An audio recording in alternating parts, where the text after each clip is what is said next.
get a little emotional. We've worked hard over the last 4 years, and tonight was a real validation of that. So I want to thank everybody in the community. I want to thank my wife and my family, my parents, my in-laws for being patient, for how much I'm away and how much I work, and putting up with election campaigns. And it feels great, and I'm really proud of tonight's win. And I just want to promise the community that as hard as I worked the last 4 years, I'll double up that effort and try and work as hard over the next 4 years.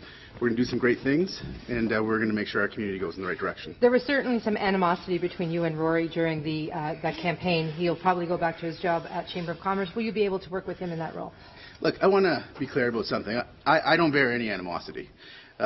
Throughout the campaign, I think if you look at the communications that my campaign put out, they were fact-based, they weren't personal, and I'm elected, and it's my job to work with the community at large. I have a great relationship with the chair of the Chamber of Commerce. Carl is a friend of mine, a long-term friend of mine, and I'm a member of the Chamber of Commerce. I'm a business person in this community. I'm a fee-paying member of the Chamber of Commerce, so I absolutely have no concern about my ability to interact with the Chamber of Commerce, and I will happily work with Carlo and support the Chamber whenever they need my support. There's obviously going to be some big issues right off the bat for this new council when we get going. And you think of Noront and that decision in Huron Central, and even a decision in terms about cannabis. In sure. Terms of so right away, right for a new council, I guess they got to get going. Look, none of those decisions are going to be bigger than what we've dealt with over the last 4 years. We had a really challenging 4 years, and I'm proud of the council over the last 4 years and how they managed it, and I'm proud of my role in that. So any decision that's coming our way in the next 4 years, I'm incredibly confident we'll deal with it properly, and we'll deal with it in the best interest of our community. It looks like there'll be some newcomers on council from the early polls anyways. How will you bring them up to speed quickly? Look, I look forward to new ideas and new people. I look forward to debate in this room, so I will reach out to all of them immediately, and I will spend whatever time they need to spend with me to get up to speed. On that note, I want to congratulate everybody who put their name forward. It's a difficult thing to do. I want to recognize the people that have served our community, and I want to thank them for their service, and I look forward to working with whomever's elected. Doug Fort's going to be in town tomorrow morning at Algoma Steel. Is there anything you can say about what's ahead in that announcement? I can't. Doug Fort is the premier, and he's coming to make an announcement, and that would be the premier's business. Okay. Yeah. Will you be there? You know what? I don't know if I will be there. If they extend the invitation to me, I will absolutely be there. So I would be happy to be there if they extended that invitation.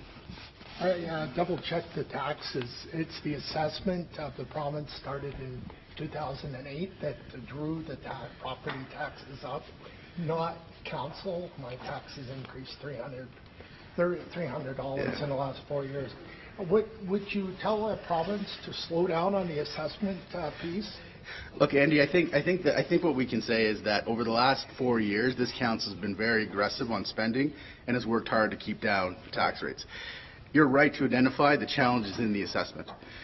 The assessment is done by MPAC, so there's not much you're going to say to the Premier about that. I mean, the province does appoint the MPAC board, but those are complicated assessments they have to make. So we just have to keep minding our own knitting and doing our best here. And I'm confident if we work over the next 4 years the way we worked over the last 4 years, we'll do a good job in making sure our spending's in check and making sure that our tax increases, if any, are reasonable. Did you do much door-to-door this campaign? I did. Admittedly, I did not do near as much door-to-door as I used to do, and that's because of her and her and her. So, I have a wife and 2 little ones, and I work a lot and I work long, and I didn't have the time to go door-to-door as much as I used to. So I went maybe 25-30% of what I usually do. But I did go. Okay. Were the results more or less what you expected? I'm just looking now. I didn't know what I was at. Mike, what's the percentage? I'll have to. 3-1 right now. Yeah. Oh, yeah, 3-1. So look, I'm pretty conscientious not to have specific expectations.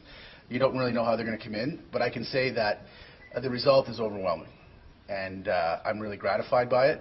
I think it speaks to the campaign that I ran, and I think it speaks to the work that we did over the last 4 years. I think people recognize that we worked hard, and I feel really honored by the result. And I want the community to know that all they've done here is motivate me to keep on doing my best for them. Now, you said this will be your last term as mayor. It will be. Would you ever want to go through another campaign like this one in terms of pretty much a bare-knuckle round there? Look, the reason why it's my last campaign as mayor is because I actually personally believe in term limits. And if you look at term limits, you'll recognize that you can't lawfully implement a term limit in Canada. It's not constitutional. But if you believe in something, you should follow it. And I believe that renewal is good for a community, and I don't think people should sit in that chair for a prolonged period of time. So I'm holding myself to my own belief. Campaigns are campaigns. And, you know, you want to run against a campaign that is honest and factual and you have a good public debate, but you don't get to choose the campaign that you're running against. So you just got to do your best, and you just got to try and hold yourself to your standard and present yourself in a way that you think is fair and reasonable, and we did that. I'm proud of my campaign. We minded our own plan. We focused on our plan. We worked our plan, and I think the results tonight show that we ran a good campaign, and it communicated with the community, and it resonated with them, and the community recognized the value in what we did in the last 4 years and the value in what we're saying we're going to do for the next 4 years. Is there any one thing that you want to do in the next 4 years in your mind right now?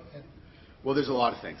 There isn't any one thing. I mean, we have some great plans for the downtown that you're going to see shortly. But, you know, we do have some, economic plans that we really have to work on. We're down the road on some. We got to keep on working on some other ones. And we have to work with our partners to address the need in our community. There's need. There's people in need. And we have to do that. And we have to make sure we deal with the opioid epidemic and some of the crime that relates to that. And I think you can see that our police service is working hard on that. And we're going to continue to do that. Great. Okay, I'm going to take it upstairs for a quick interview. Okay, guys, thank you. David, do you need anything else from me? I'm just going to go to the Thank you very CTV. much. Thank you.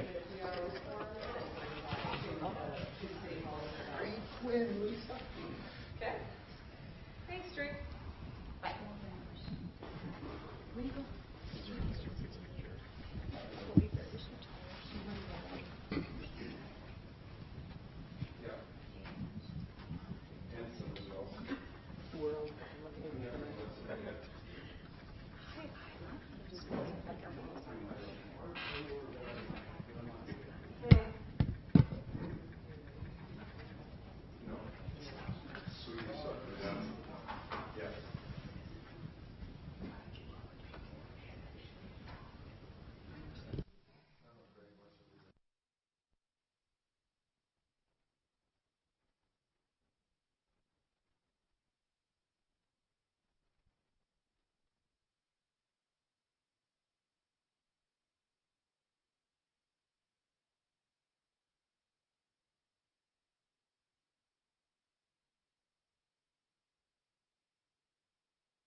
We'll let you come in.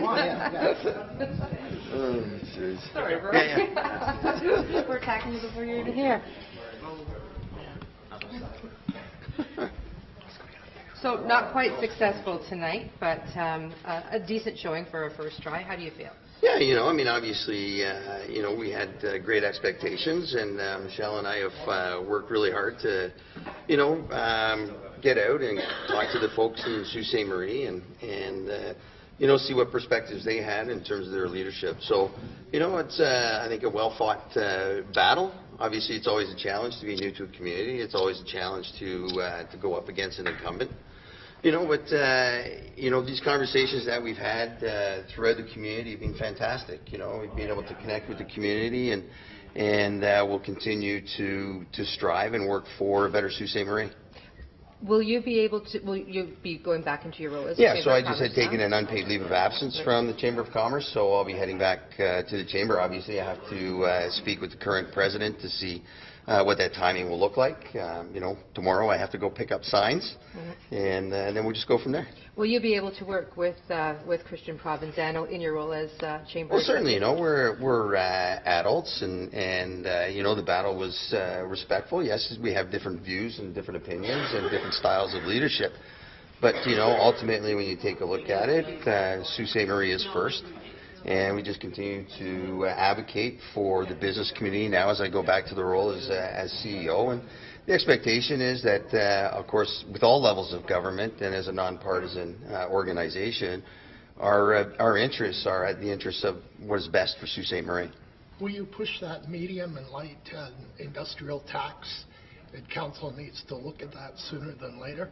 Well, yeah, I mean, that conversation happened even before my arrival here in Sault Ste. Marie, and it is on our membership's names, and it was in the conversations that I had with people throughout the community, and not just business people, but also those people who are employed by those businesses. So, that conversation still has to continue on.